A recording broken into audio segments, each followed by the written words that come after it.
Hey guys, today we're taking a look at the Master Grade Gundam Epyon. This transformable mobile suit Whoa, can... whoa, whoa. Did you say master grade? Yeah, it says so right here. How many subscribers do you have? Like 60? Yeah, give me that. 63? Another one? No, no, no. But, Yeah, congratulations. Good for you. Why don't you try this one on for size? the Gundam Epyon. This transformable mobile suit... it still transforms. This transformable mobile suit was built to be the ultimate close combat machine. But can it stand up to modern day mobile suits? Let's find out and see. Alrighty, jumping right into this box. We have our instructions, our foil stickers, some atypical polycaps,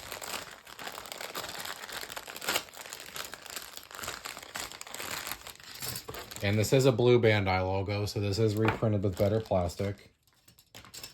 Not too many foil stickers. Definitely going to need to do some color alterations on the beam saber. The lines on the wings are actually like really nice, so that's cool. And we're going to have some movement with the heat whip, it looks like, because they are jointed, so it'll be able to sway a little bit.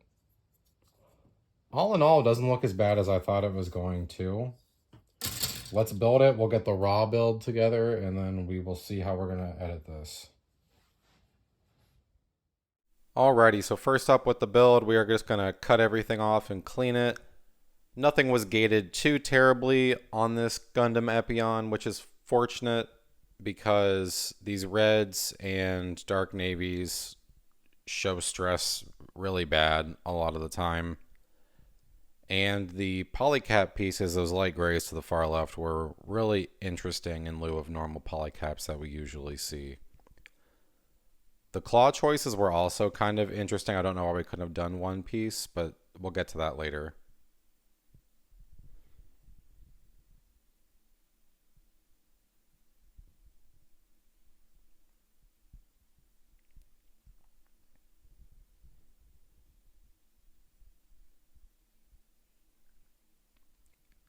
Finally, having everything done and snapping everything together, I gotta say the stickers in this kit, for the face being one large white part and on the chest for the core, despite the weird topography you had to work with on the piece, actually fit in very well.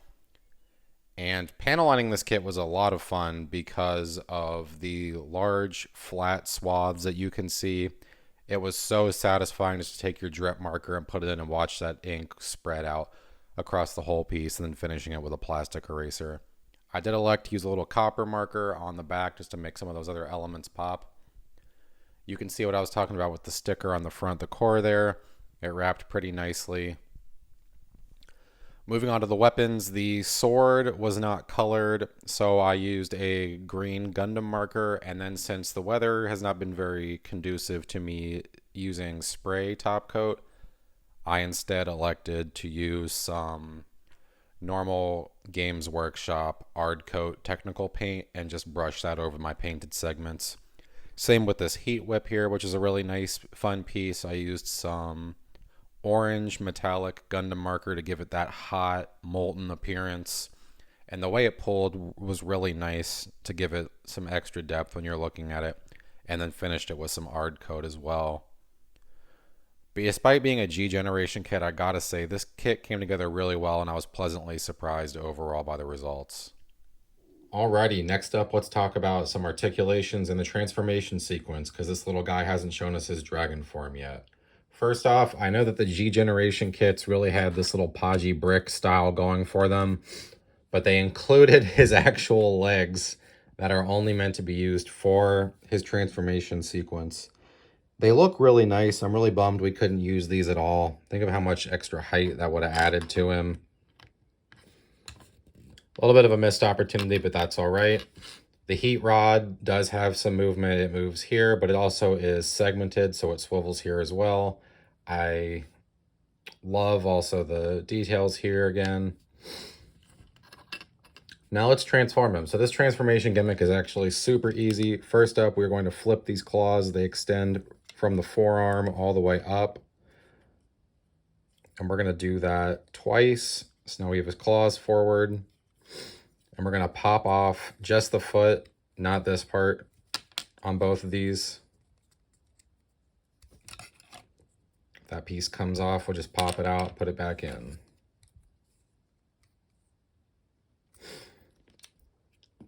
Set him down. Now we'll take each of our leg pieces and just pop those respective heads in so that we can create the twin dragon heads. And those are going to pop into the back. And then lastly, the heat rod connects here at the back of the skirting. And boom, we have our roar little dragon. So cute.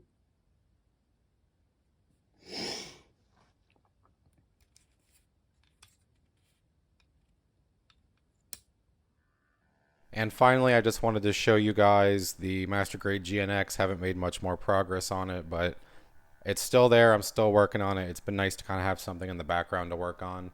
What did you guys think of the SDG generation kit today? With it being reissued and with all of the logistics issues and supply chain issues, it's really easy for Bandai to make a bunch and reissue a bunch of these old kits because they don't take a lot of resources to do. So that's probably going to be the future for a while as we continue to face these things. Thank you so much for watching, guys, and I'll see you later this week.